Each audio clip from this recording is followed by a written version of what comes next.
Hey guys, Matt here, Broken Supercoach, checking in. Really late video. I'm in a world here, boys. I know everyone is. Teams have just dropped. I think I've lost the plot. I don't know. I'm gonna know in 16 minutes what my choice is. So yeah, long story short, teams have come out. You all know. Wilmot, yeah, he got named. I probably will go with McVee though. I'm not sure how I feel about a Melbourne rookie. He probably goes straight back out when like Salem comes in or someone, but he could hold his spot if he plays well. Wilmot named on field I really liked. It's a lot of money on the bench. I'm going to take that risk. If I have to go back up to him, then I'm going to have to find a way to go back up to him in round 3. There's the risk you take. The defense is locked. Happy with that. Mids, Will Phillips named on the extended bench. I wanted Will Phillips on field. Oh, I can't believe I've just done that. I wanted Will Phillips on field. I was trying to press emergency. I want Will Phillips on field, and he can't get a starting spot in a team that's going to finish second or bottom. So we're going to go with Baker. I don't think he's going to turn up like he did in the preseason, but whatever. We'll go with him. Hollands will be these. We'll go with these 3 in the midfield. Chesser, Long, Hollands. Hopefully we never have to put him on the field. Whatever. The rest are named. Gorn, Marshall, we're happy with our rucks, but am I emotionally invested in Darcy Cameron? I don't think I am. I think Darcy Cameron's really good. But what I'm looking at here is it's Hopper and Tom Green versus Cameron or Jason Horne-Francis. Now, I am not a big fan of Jason Horne-Francis, but I'm not a big fan of Hopper either. So it's one or the other. I'm so totally emotionally invested in Darcy Cameron. I love the guy. He's R1 for Collingwood. Turned up pretty easily against a pretty rubbish ruck team, may I add. And he wasn't great towards the end of last year. That's me talking myself out of Darcy Cameron. Let's have a quick look at how he finished last year. 2021. 2022. What did he do? He finished the year by going 113, 45, 164. That doesn't help my argument whatsoever. But he got towed up by a real ruckman there. Unsure why he didn't do really well against that. Was Grundy back maybe? No, Grundy never came back. Don't know what happened there. Killed it there. 70s to 90s. So we can expect like a 90-odd score from him. The thing I like about Francis is he scored about a 70 with 6 free kicks against, 21 touches, with no Boak. Now, that's the key part. With no Boak in the team, and who knows for how long, he might get a really good run in the midfield early, and he could be a really good injection of cash. Named on the ball with Ollie Wines, Willem Drew, Horne-Francis, and he will play. You know he'll play. Because they've put so much into him. They basically are forcing him to play. He's not going to lose his spot. So he goes, he's a really confident pick, and he seems fit. I doubt he'll get 6 free kicks against again. What that means, though, is if Marshall has one of those one-game misses, I probably just have to trade because I don't have a backup. But I could trade down to Darcy Cameron and not lose much money at all there. So that's a thought if that happens. And that gets us off of Hopper and puts us on Tom Green, who he's been a bolter recently.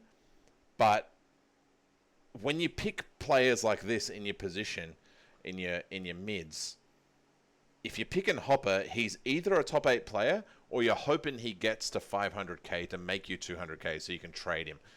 I am not confident that Hopper does that. So I think that's how the team's going to look.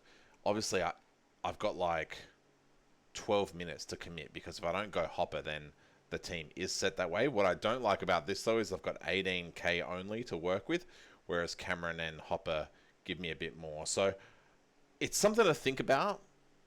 I'm going to put it out there into the ether. I'm probably not going to do it. I'll probably keep Cameron. I like having the ruck choice.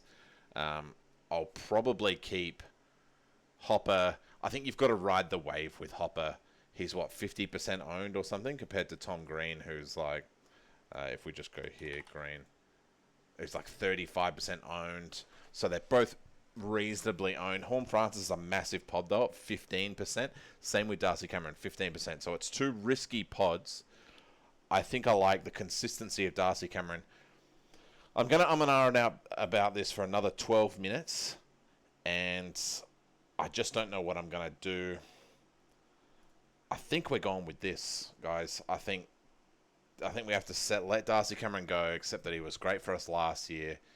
We're really happy with it. Who are Collingwood playing? Maybe that can help. Oh, they're not even playing against a team with a real ruckman either. Is Mason Cox named? Where's Cox sitting? On the bench. At the MCG. Oh, what about... ignore that one. That was me checking what McVee did, I think. What about if we look... This is how it's going to go. How did he go against Geelong last year? This is the make or break. 91. Only played him one time for a 91 really early. No. 72.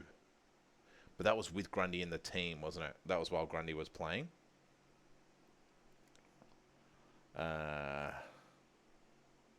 Highest score, 107. All right. You guys saw it. I thought about Tom Green. I really thought about Tom Green. Can't do it, though. I think we've got to stick to our man, Darcy Cameron. Really happy with him. We'll go back to Hopper. If we have to chase Green later, we will. He'll be definitely high on our radar. But that's how the team's going to look. Yeah, Wilmot went out. I don't care. Wilmot, McVee, they're the same player. It's 40k on the bench. That's probably better. I hate this bench, but that's what I've gone with. Baker on field. This is a nice starting lineup. I don't really like Hopper, but he's so cheap. Probably got to take him. He probably gets us 90 or so every game. If he goes off in 10 minutes, we're super happy about that. The rucks look like that. Darcy Cameron, great backup for Ron Marshall, who we're not confident in playing all the games. Yes, Philippou has the orange on him. He's got to play, surely. And if he doesn't, we'll put Fergus on for him. Let's put Fergus in his place right now. Fergus, who are Hawks playing again? Yeah. Well, let's put Fergus. Actually, let's do... who cares? Doesn't matter. Anyway, that's the team. Thanks, guys. Thanks for going through that with me. Longer video. Give us a like. Give us a subscribe. That's the sort of stresses we go through. So I thought I'd give you an inside look into how we all go when it comes to Supercoach. You know, we all stress. We all go crazy. I hope you could read all of that. I'll zoom in a bit more. Yeah, anyway. Oh, wait, by the way, I'm super hyped for footy.